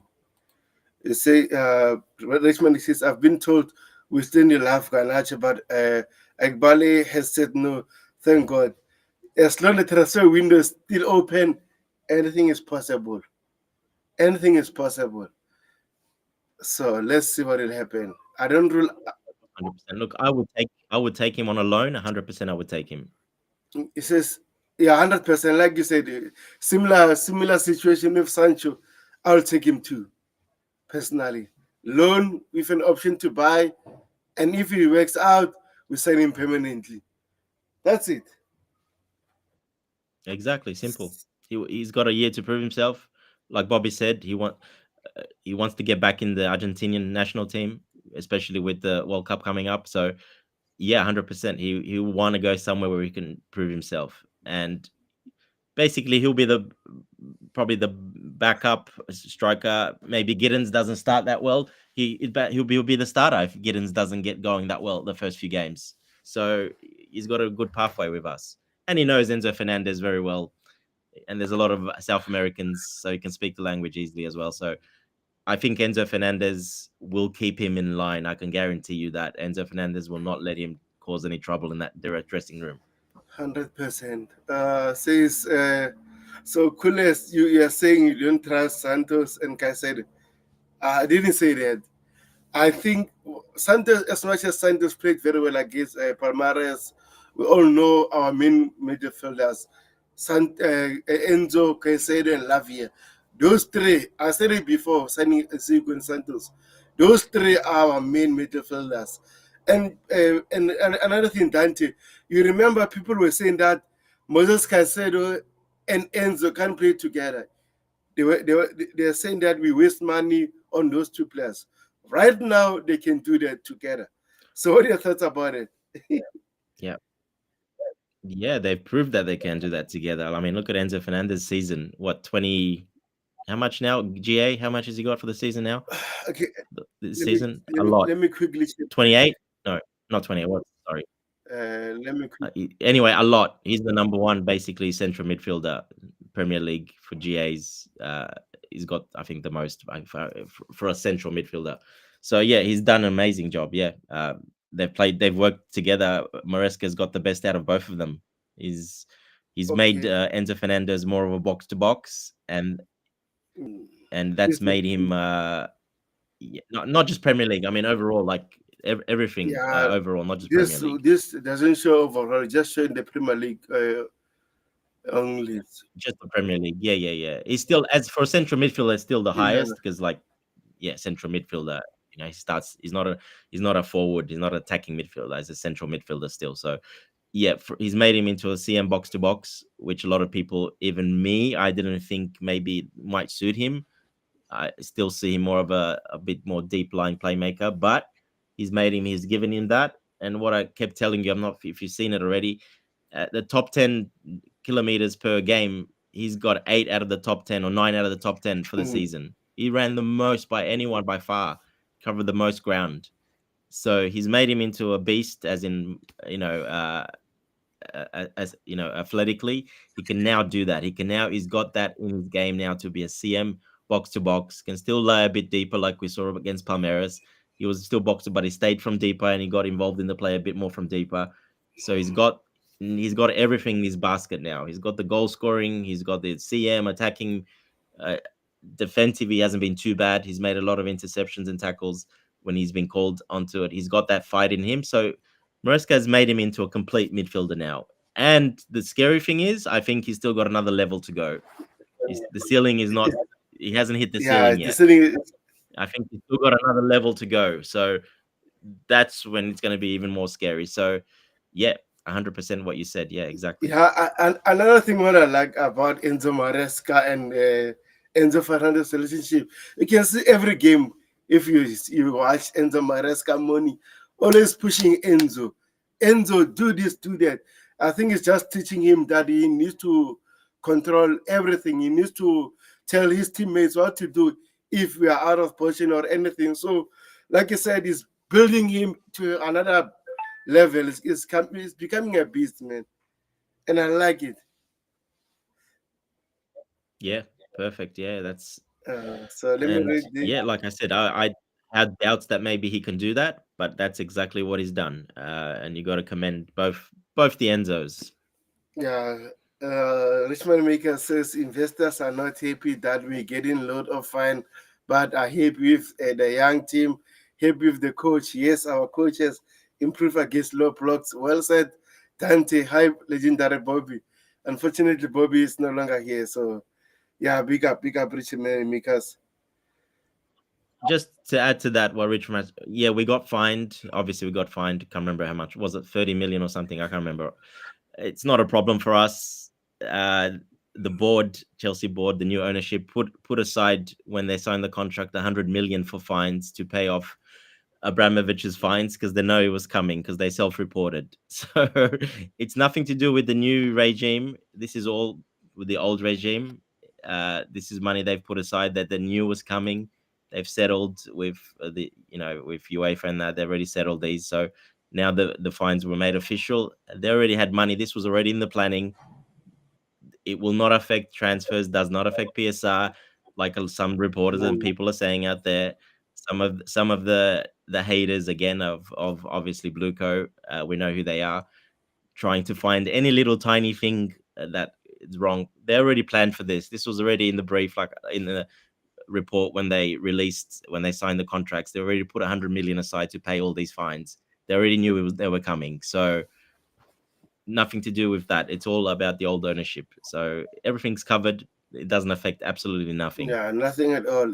And Chelsea Forever just sent me this heat map of Trevor Chalaba, and he's rectifying what he said. He said Trevor Chalaba can't defend wide areas. So look at the heat map. Trevor Chalaba can defend the wide areas.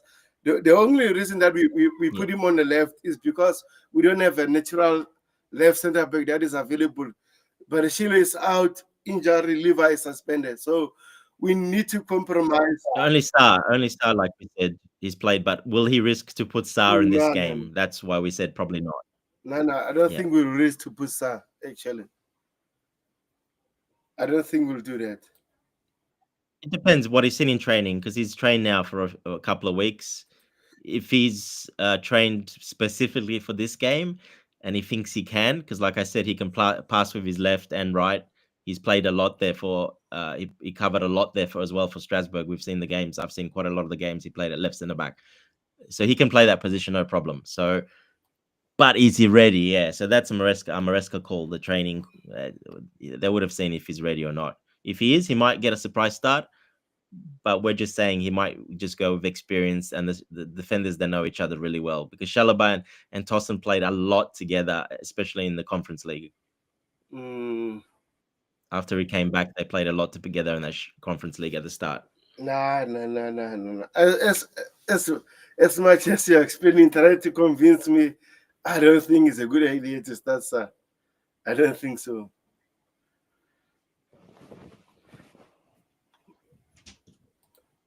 I think it's replying to Crazy. He says Jackson not in the right mindset to start goalless.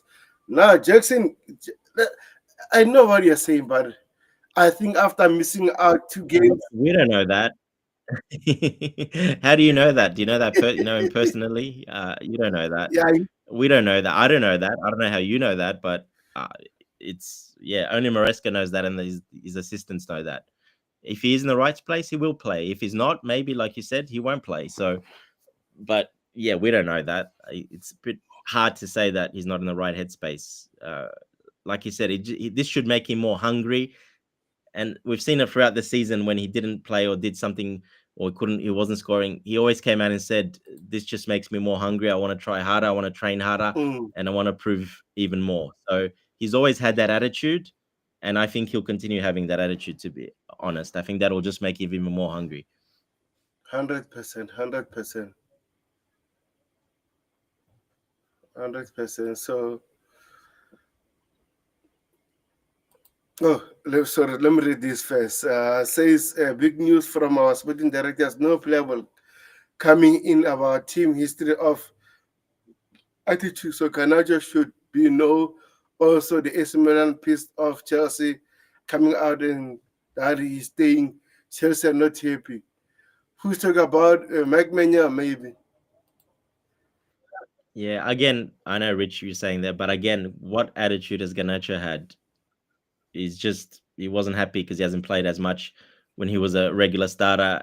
The new formation hasn't suited him, so he wasn't playing. So is he a bit unhappy? Yeah, but did he really cause a fuss? Not really. I mean, he just wasn't happy he didn't play in the final. Of course, any player wouldn't be happy that he didn't play in that final. So that's all he said. To me, that is not making a fuss. He just wasn't happy that he played because he had an interview after and said he wasn't happy that he didn't play.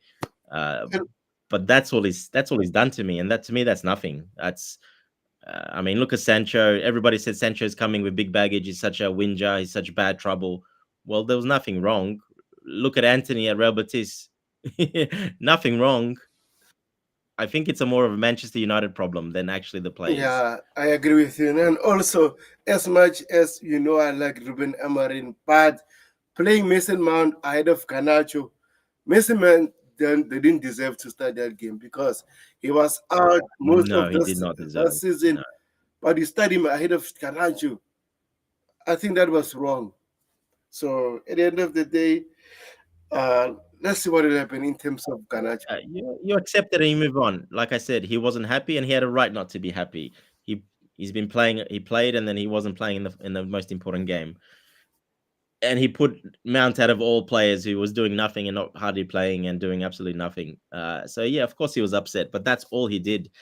I didn't see anything really bad coming out, like anything like scandalous coming out. I haven't seen anything. So Yeah, I just yeah, posted I think it's fine. posted a shirt wearing Aston Villa shirt, back on his back. Oh yeah, What yeah, yeah. a The post, restaurant. yeah, but he didn't say nothing. That's nothing. He was just having a bit of a laugh, and people forget he's 20 years old. Like, come on, he's joking. He's having a bit of a laugh. He's supporting his teammate that Rashford he knows very well. So, I mean, come on, it's nothing. It's a bit of a it's a little bit funny, but people forget he's 20 years old. That's Yeah, I don't know if how old some of these people are, but yeah, I'm up there. I'm 44 now, so yeah, I did a lot of stupid things like that when I was 20 and playing as well. Yes, it's natural. It just happens. But it's nothing scandalous. Oh my God, how can he do that? That's it. It's not like a Thomas Partey, for example. It's nothing close to that. yeah, I agree with you. Big up to Chelsea Ultra says, good afternoon, all you beautiful blues. Big up, bro. Big up, bro.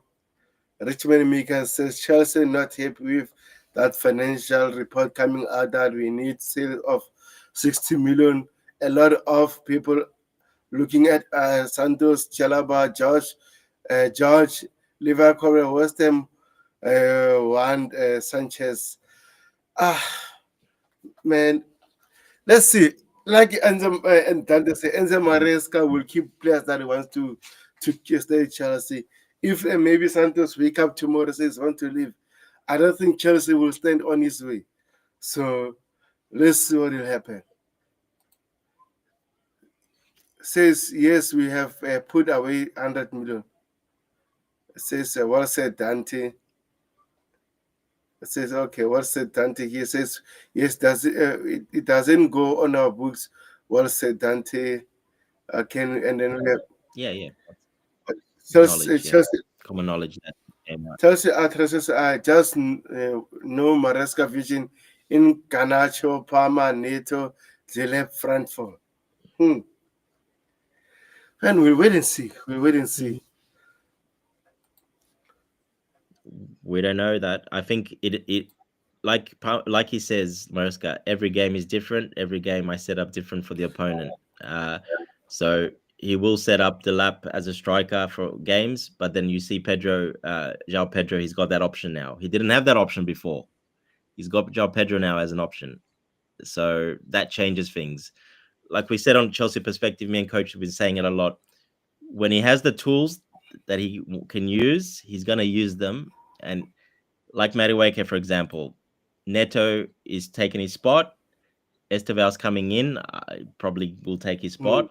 Madueke is not staying because now Maresca has options. Maresca doesn't need to play Madueke every game now because he's got Pedro Neto in form. He's got Esteval coming in, got Giddens coming in. So all of a sudden, Madueke is a little bit down pecking order, and obviously he hasn't liked it and he's moving on. That's fair enough. If you want to be here, move on. But Maresca didn't have those options before. Now he's got those options. So he's not afraid to make a change, Maresca, and he'll make it if he's got the options. If he's got the better player available, he will choose the better player that suits his system much better. Yeah, 100%. So we got this report saying that Nicholas Jackson doesn't want to leave. So we all know that. It says Nicholas Jackson. I know that. Yeah, I've never thought that he wants to leave. He's not the type of character that will quit and leave just because João Pedro and Delap are here. He knows João Pedro plays on the left a lot as well. So it's basically, for now anyway, without any other more signings, him and Delap are fighting for that striking position mostly. So, and we know Jackson can play off the left as well if he really needs to. Maresca, if it's a low block, no problem. So he's still got a lot of games to play, and he will get still a lot of game time. Maresca still likes him. There's not one time Maresca said that he doesn't like Jackson. He was always praised him, and he's always liked him. He's needed to discipline him a bit now, and that's what he did. And I'm happy he did it. I think that's the right move. Exactly what I personally wanted, for him to discipline him a bit. It's not that easy now. Like I said, he's got options now, Maresca. Jackson is not a guaranteed starter anymore. We've got options. Yeah, I'm glad he did that also because we want to see the different kind of Jackson. For example, if he starts tomorrow, what will he do differently so that the Chelsea fans can still back him? So I'm glad Enzo Maresca did that because he needs competition. Last season, even the previous season, he was alone. We had Broja. What did Broja do? Injured. Last season we have Mark Gehi. That's another one we need to sell and get some money for. Yes, even in Nkunku and Jackson, there's no way Nkunku or Broja will start ahead of Jackson.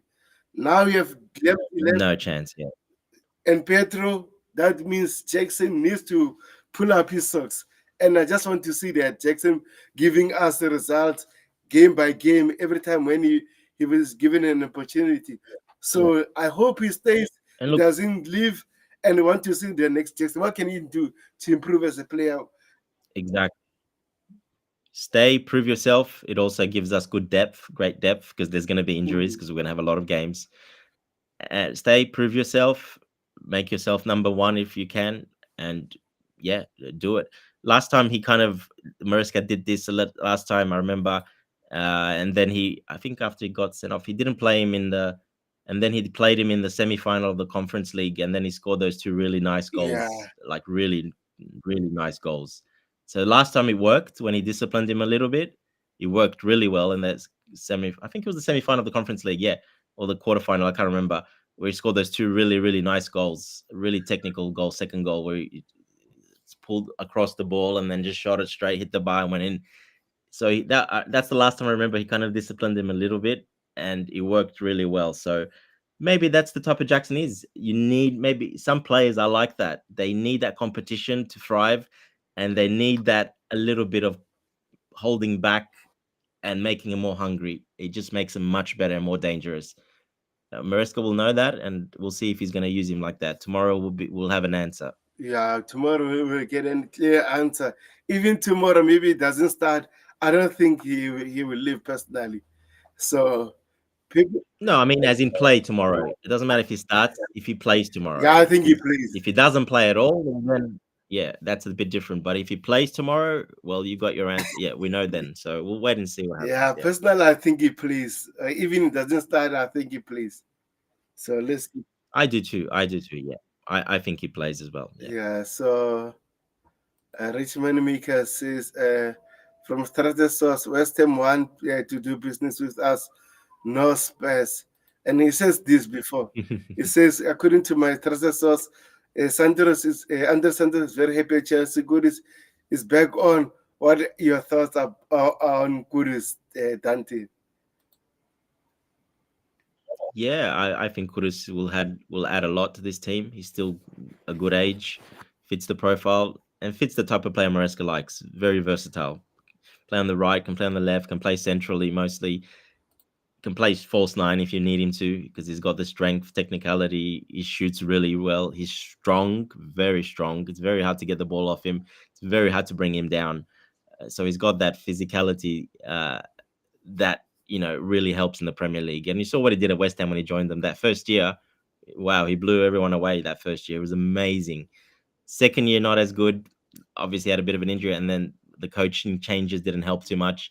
Then he was played completely out of position a bit. And let's be honest, the Potter ball, the way they were playing, he did not like it at all. And he wants to leave. He's had enough of West Ham. If he goes to Tottenham, I'll be very disappointed, because I mean that's really not showing much ambition, to be honest.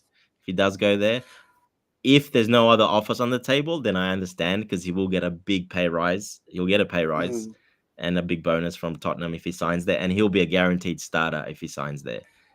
For Chelsea, he won't be a guaranteed starter, but I still think he probably will start quite a lot, but not a guaranteed starter. Yeah. So if it's only Tottenham and in for him, and he chooses Tottenham, then I'm okay with it. But if we're in for him, and Tottenham as well, and if he chooses Tottenham, well, then I'll be very disappointed, because then he's gone for the easy option, and that doesn't show too much ambition, in my opinion. I mean, first of all, he joined West Ham, but let's not forget, West Ham were really hot at the time. They signed some really good players. They were supposed to take the next step and go from Conference League champions. They were supposed to go to the next step and push for Champions League. And they paid a bit extra for him. They gave him a bigger salary, so he was the star man. And he lived up to it. He was the star man that season. He played really well. But I think, he's had enough. But if you're going to Tottenham, I'm sorry, you're not going there to win. And did you read the report today that West Ham put out? West Ham put out that they said they rejected Tottenham's bid, because he said in the details the bonus is only added that if he wins the Champions League or the Premier League. In the Premier League. Tottenham, that was his bonuses. Oh man, and they turned it down straight away. They said, no, that's not it's not happening. You're Tottenham, that's not happening. We're not getting any bonuses. Those are impossible bonuses. Please do another bigger contract if you want him. So that was pretty funny. West Ham put that out. That was really, really funny. So yeah, look, I think there'll be another. I don't see him going to Tottenham. I just don't. I really don't. I think they're not going to do anything, Tottenham. They're just not. Yeah, but like if Tottenham pays the money, I think he goes there. Just like you said, if no one is coming out for him, he will. If no one else is, and I understand it. Yeah, if there's no one else, he gets paid. He's a guaranteed starter. Go for it. They got a good new coach as well. They'll do much better, but they're not going to win anything. Yeah, and they're not going to qualify for Champions League either. Yeah, they're just lucky they're there this year because of the UEFA Cup, but otherwise they're not going to qualify next year. They're not finishing top 4. Yeah, it will be very hard for them, especially for first season under Thomas Frank. So it remains to be not hard. It'll be impossible. Basically impossible, to be honest. Top 4 is very competitive, and we've got a lot better. Man City has gotten a lot better. Liverpool's gotten even better. Arsenal's getting better. I'm Newcastle, sorry, yeah, I don't see Tottenham nowhere near close. Not even the top 6, to be honest. yeah, Newcastle. Newcastle's gonna get better. Aston Villa's very good still. Oh, forget about Maybe Aston Man Villa. United might rise a little bit, maybe rise up to that 6th spot, maybe around there. But that's it. They're not finishing top 6. I don't see them finishing top 6. I think best case is top 8. That's the best case scenario for them. You know the issue with Manchester United. I always laugh at Manchester United fans, right? I don't mind them signing players. They can sign top class players, but their main issue at the moment is giving those players crazy wages. And if they don't work out, it's so hard for them to be sold permanently. So they rather go on loan and everything. Well, look what Mboma is requesting. He's requesting the superstar wages. Yes, 200. If they give him those wages and they pay that much for him, I'm sorry, they're stupid if they do that. I think they will do that.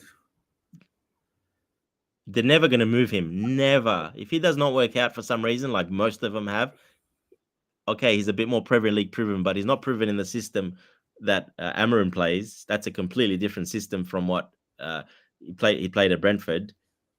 Well, then, where are you going to move Mbeumo for like 250 a week and paying 60 million for him pounds, and then the salary is the big one.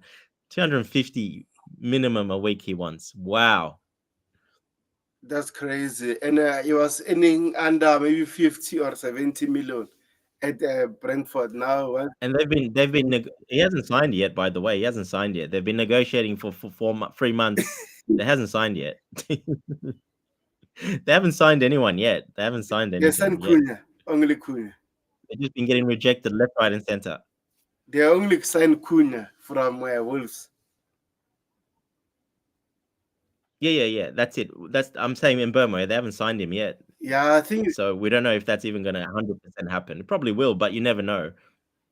Yeah, the issue right now, they need to sell players. And Burma would be dumb not to go there, to be honest, for that money. No one's giving him that money. That's basically Saudi money for him at Man United. Yeah, that's good. And I like Mbeumo, but he's only had one good season. I mean, yeah, I think he was on, 30 grand or 40 grand or something at Brentford, if I remember. 35, I think he was or something. He's going to 250. Yeah, okay, buddy. If they're dumb enough to do that, well, go for it, Mbeumo, no problem. Yeah. As Richmond Miguel says, Tosin is very safe. 50-50 on Christopher Nkunku. Interesting. Garen Jesse Hall might stay too. Trevor Chalobah 60-40. And also it says James Trafford has been discussed by concern about his last time in the Premier League. What is happening? Newcastle, where are you, man? We are waiting for Newcastle to see. Yeah, we're not after him. Newcastle have been linked with this kid heavily. What is happening? They pretty much almost got him over the line. Yeah, it's going to get announced very soon, I think. Yeah. Yeah, and then Chelsea forever says, Dante, who would you sign as a backup left back? I wouldn't sign the cap buddies. Just moved to Brighton. Do you wait for Baco? What do you think, Dante? Yeah, I don't think Barker is ready for the Premier League, to be honest. Not yet, anyway. I think he's definitely staying at Strasbourg, and he's going to play European football, so that'll be good. Maybe in the next couple of seasons if he really takes off, yeah. But that's not happening now anyway. Yeah, De Kuyper, he went to Brighton signed him, I think. That was a surprise that he's gone there. He's a really good left back and can play right back as well. So he was a very good, versatile 24-year-old, really good, really promising. I was quite interested in him, actually, because I like that he can play left back and right back and has left foot and a right foot. So I really like him, but he's gone to Brighton. We'll probably sign him next year for 70-80 million from Brighton. So don't worry, he'll still come probably. This is the left back that I want. Yeah, the Kuyper I like him. Obviously, these players it's hard because no one's starting over Cucurella. So these players are not going to come. You're going to Brighton, you're probably going to start there. You're not starting at Chelsea. So these players, it's hard to come, unfortunately. We have to sign a backup. Who that is, I'm not sure. We talked about it earlier. We did sign that Kian Best on a free Yeah. transfer, but it is for the under 21. So I don't think.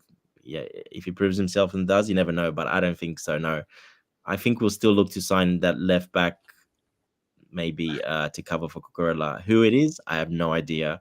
I know people like Hato from Ajax, but I mean, people like, I think, the name and what It's he more of is, a but he's center not back. really. That's my issue.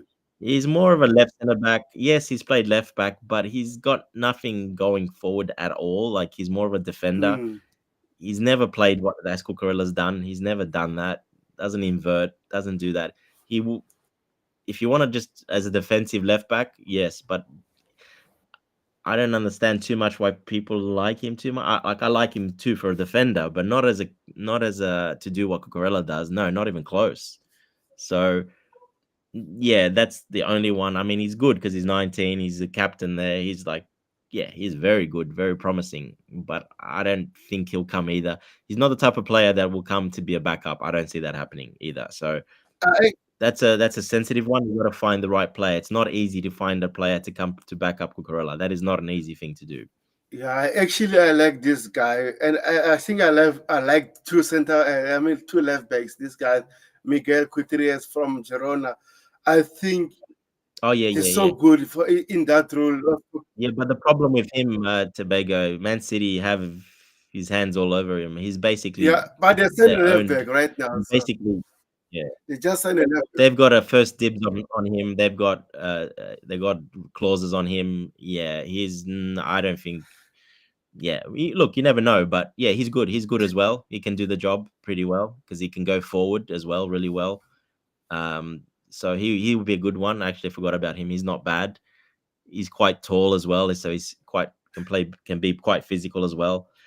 Still can probably not do the what Cucurella really Yeah, does, but he wouldn't be a bad option. But I just don't see him moving, to be honest. yeah, and Like I said, no. also another one plays for Benfica, but it seems like Real Madrid is all over him. Oh no, yeah, no. He's a Real Madrid. He's a Spain. He's gonna go Real Madrid. He's actually Manchester United. Manchester United still own him, I think, as well. Let me give you my my other option. What is And you're talking about the Fernandez one, yeah, not Fernandez one. the left back from the young left back from Benfica. What is his name? I forgot his name. Let me do this. Benfica. I forgot his name, but I know him. It's so. Okay, I can't remember his name either. I thought it was something Fernandez, something. It's part of his name, Fernandez, but I can't remember if that's the one or not. I'll tell you his name. Yeah, this one. Oh man, I like this player. Yeah, Alvaro. Yeah, I thought it was Fernandez. I think his middle name might be something. Alvaro Carreras. Yeah, so he's a Man United. He was a Man United academy. Yeah, so he was still part of basically Man United. They gave him there, but they've got a big sell-on clause on him, and they've got a buyback on him as well. So he's either going back to Man United, or he's going to go to like a Real Madrid, like you said, because he's from there as well. So yeah, no, we're not getting it. We're no chance getting from him from Benfica just because of those two reasons. I don't think that's going to happen. Yeah, I think unless we pay 80 million for him, 100 million, maybe then, but that's not happening. Yeah, my issue, he will cost a lot of money, and then I don't want us to buy a backup for a lot of money. I know at Chelsea we don't use the word backup, but Cucurella so far fits very well how we play. Yeah. So we don't want to. Yes, him as well. I like him as well, but the problem with him, he's also grown a lot, and he's more of a center back now. He's not really he's going to be a center back, I think. Not going to be a left back anymore. He's grown. He's put muscle on, and he's grown taller as well. I remember he was much shorter. He was like 180, and now he's 186 already. he's getting really tall. And good luck playing left back if you're going to be really, really tall. It's not going to happen. Let me give you the other left back that I like, but I don't know it will happen because of the championship. But this guy, during the championship, oh my gosh. Oh yeah, I saw him when I looked at. Yeah, I saw him a little bit. Yeah, But last season in the Premier League, he struggles a lot because it's the Premier League. But yeah, that's what I was gonna say. He didn't do very well in the Premier League. When he went to that next level, nah, yeah, it didn't work out. So I don't think. And he's too old. Well, sorry, old. He's 25. He's not old, but he's already 25. yeah, Yeah, still, he's already 25, and he's kind of hit his ceiling already, in my opinion. yeah. So this is So another. no, that's what I mean. It's such a difficult one to find someone to play because they know if they're coming in, they know they're going to be backup. They know they're gonna they're gonna be they're not going to play that much, and they're not going to play important games. That's for sure. So it's very hard to get a player in like that. It's not easy. De Cooper, like you were saying, yeah, I really like that kid. I think he would have been perfect and can go on the right hand side as well. But unfortunately, he he's going to Right. Brighton. We would have bought him otherwise, but I think that's what he wanted. He wanted to play. He's got a clear career path there to be then signed for big money somewhere else in a couple of years from there. So he doesn't have that and that is a big problem. People think it's FIFA. You can just sign these players. Well, these players are very hard to come in. It's very hard to convince them to come in. It's not easy. That's not. Even though we're a big club with Chelsea, it's still not easy because it's a backup role. It's not easy. And you're going to spend that big money on a backup role. Well, you're not going to do that either because it doesn't make sense. And the ones that are really good, well, they're going to cost a bit more, but they wouldn't come. So that's where it's a very hard, that one. It's very hard to, like I gave example for Hato. He's captaining, he's captained Ajax at a young age. He's a guaranteed starter. He's playing and starting for a lot for recently for Netherlands as well. Is he going to come at Chelsea and be hardly play? I don't see that happening. No, he will not. He will lose all that then. So it's very hard for these players to get a backup for Cucurella because they know they're not going to play much. Exactly. So, yeah, we need another option for another left back, but let's see what will happen. So, look, Gusto covers that. Not bad. He can do all the defensive stuff, and we saw Maresca trusted him in that left back quite a few times already last season. So I think he'll be the cover there, and I think Achapong will be more cover as well, a lot for Reece James as well. So I think that'll be the plan going forward. If we can find someone, we will. I think Gusto will be used as that cover. Yeah, even Richmond Maker says the plan was Malo Gusto, but he's still learning our coach tactics. On the left. Yeah. So I agree with you. Let's see what will happen. For me personally, we need to make a lot of sales before considering making more signings. Wow. Yeah, I did a list earlier. Guess how many names I had on that list? Where did you draft it on your phone or on X? I just looked up. Someone put something, and then I've added some more players on there. So I had like a list of how much was it? 15, I think. on X, you put it on X or on your phone? No, I didn't put it on X. No, I haven't put it. I just wrote it down quickly. I looked over it and I just wrote it down at like a list of who should we sell. I came up with like 15 names. That's a lot of names. So we've got like nearly 15 minimum 10, but 10 to 15, ideally 10 to 15 that we need to move on and sell. Yeah, we need to make a lot of sales. I can give you some of the names if you want, but there's a lot of them. Like I said, I put quite a lot of them down. Just quickly, I'll just sort of quickly go through some. So yeah, Madueke, we got Chilwell, Vega, Alfie Gilchrist, Disasi, maybe Badiashile, not really. Leslie, Carney, Sterling, Kepa, we saw Kellyman, maybe we don't know. He's probably not. Probably stay Broya, Nkunku, Fafana, Washington. Washington's pretty much he's gone. Felix. Oh my goodness, that's 15 already. Yeah. I can actually probably add another couple on there. So I can probably take it to 17, 18. If you might want to add KDH if he wants to leave. I don't think he will, but he might. Maybe Guy might want to leave or go on loan as well. So you might need to move Guy, KDH maybe. Like I said, yeah, there's 15 to 16 names there already. So wow, yeah, they're going to be very busy with doing that. Yeah. I think that's where it comes in handy having two sporting directors, not one. They're going to be at least they got the workload. They can manage that workload really well. Yeah, I agree with you. I think we'll be fine. Yeah. Oh, they'll move them. We've saw that they're capable of doing it. We saw that last year and even a bit the year before, but especially last year.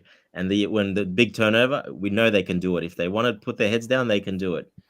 And they will find a solution for all these players. I'm pretty certain of it. By the end of the transfer window, they will find a solution for all these players. And we're going to get quite a bit of, if you add those players I said, that's nearly 200 minimum £200,000 minimum, and that's really low for all of them. Say they go like a really low price, that's minimum 200. If they go an okay price, good price, you're looking at £300 million there just from those 15 players. Yeah, according to Rich Moneymaker, Sanchez is not safe. We are looking for Roma goalkeeper. Actually, this the goalkeeper. This what AC Milan wanted to replace. What was that? With Yeah, Magnan, yeah, Manya. I think this is his name. This is very good also.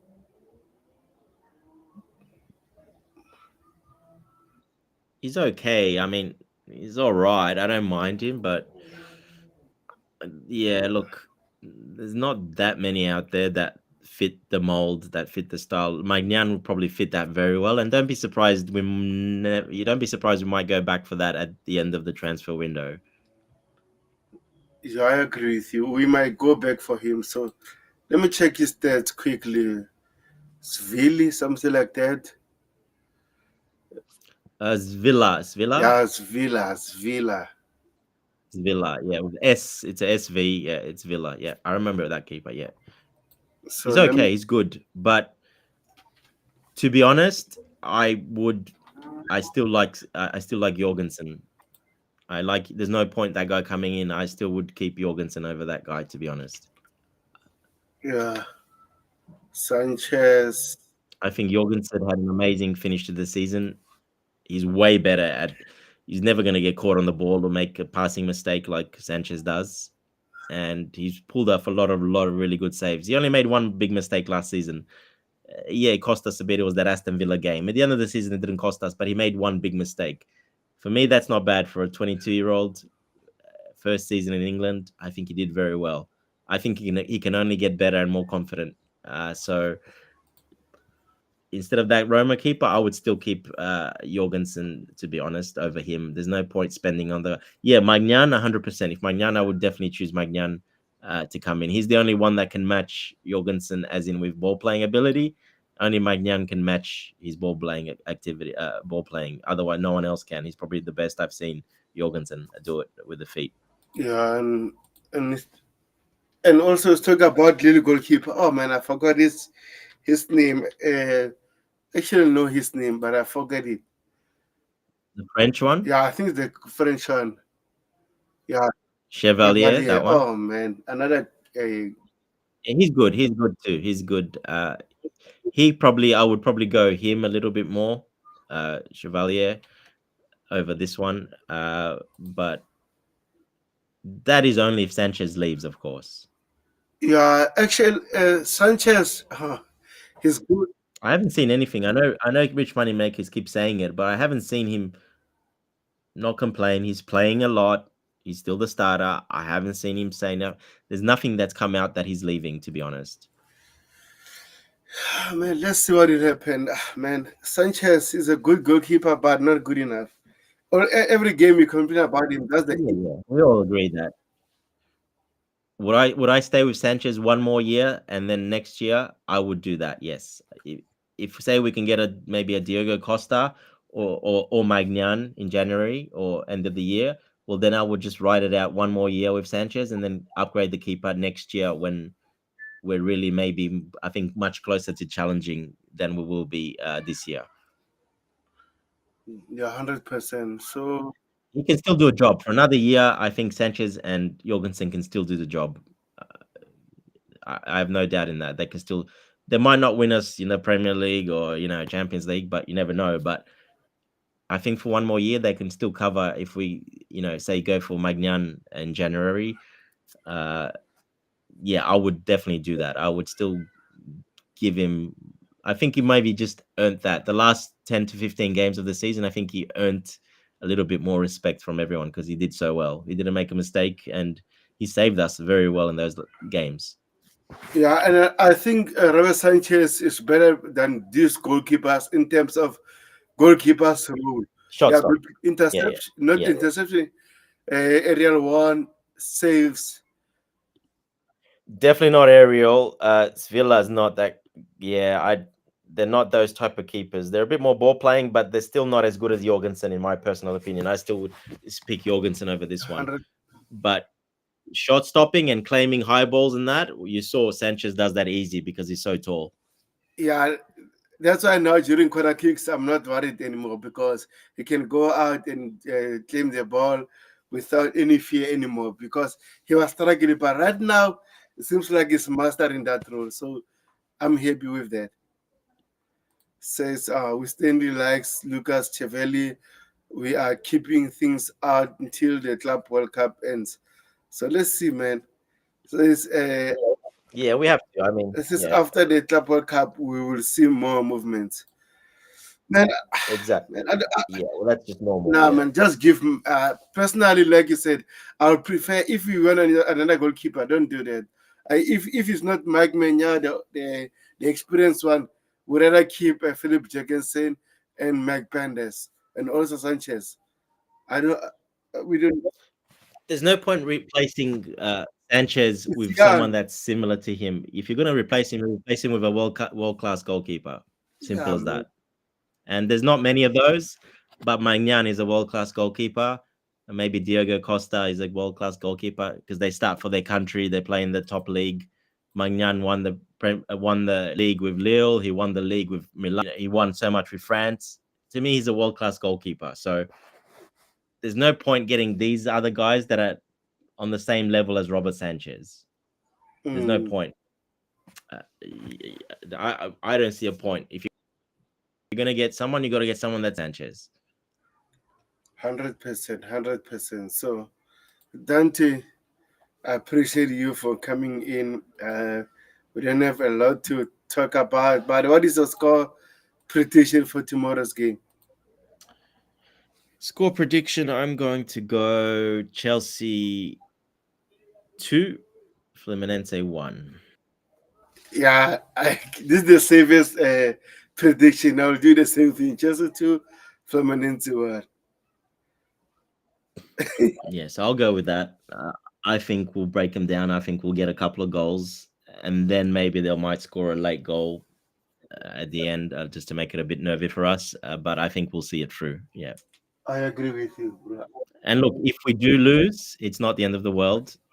If it's a close game and they win by 1 goal and they're a bit lucky and we miss chances or whatever, if we still played well and we lose, I'm okay. I'm all right with it. The players at least get a bit more holiday. They probably deserve it.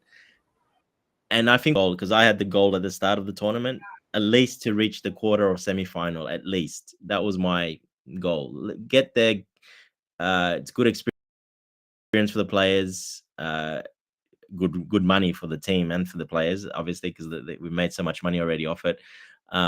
60 million or so plus already. So my aim was really, if we can get to a semi-final, I think that's a big tick. That's another big tick to a big another going in the right direction. So really, it's already a bonus. Anything from here is a bonus, in my personal opinion. If we lose, okay, we lose. It happens.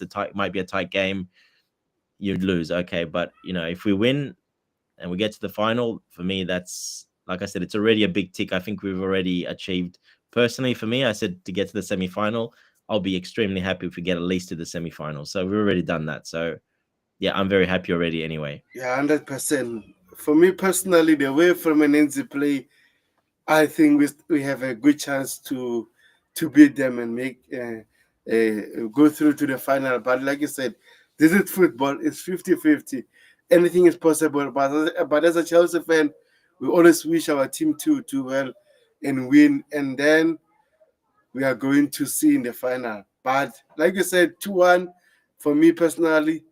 I think we go through to the semi-final, to the final. Says Dante, I'm sending you some financial info from. Please.